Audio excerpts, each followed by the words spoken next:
గోవు కనిపిస్తే ఇలా చేయండి. సకల దేవతల కటాక్షం మీపైనే. గోవులను పూజిస్తే సమస్త వ్యాధులు, కష్టాలు, బాధలు, సకల దోషాలు తొలగుతాయని అర్చకులు, వేద పండితులు చెబుతున్నారు. గావో విశ్వవ మాధరాహ అంటే ఆవు అనేది ప్రపంచానికి తల్లి లాంటిది.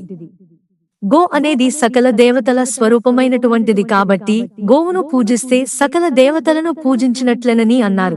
గోవులు, బ్రాహ్మణులు శుభంగా ఉన్నారంటే సుభిక్షంగా ఉంటుందని పురాణాల్లో ఉండటమే కాకుండా పెద్దలు కూడా చెబుతున్నారు. గోవును నిష్ఠతో పూజిస్తే సకల దోషాలు తొలగడమే కాకుండా అష్టైశ్వర్యాలు, ముఖ్యమైన ఫలాలు లభిస్తాయి అని పురాణాలతో అర్చకులు, వేద పండితులు, రాజులు సైతం గోవుని పూజించడం ద్వారా ముఖ్యమైన ఫలితాలు పొందడమే కాకుండా జీవితం ఆనందమయంగా మారుతుందని పేర్కొన్నారు.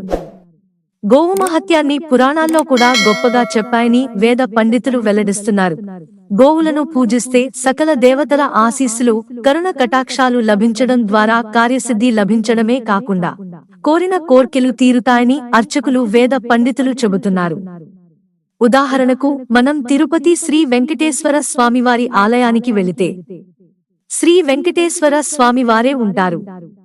గోమాతకు పూజ చేయడం ద్వారా సకల దేవతల ఆశీస్సులు పొందవచ్చుననే అంశాలు పురాణాల్లో పొందుపరిచి ఉన్నాయని వేద పండితులు పేర్కొన్నారు. గోవును పూజించడం ద్వారా జీవితం ఆనందమయంగా మారి కష్టాలు, బాధలు వెంటనే తొలగిపోయి సుఖ సంతోషాలతో జీవిస్తామని అంటున్నారు. మిత్రులారా, ఇంట్రెస్టింగ్ వీడియోస్ కోసం ఛానల్ సబ్స్క్రైబ్ చేసుకోవడం మర్చిపోకండి. ధన్యవాదాలు.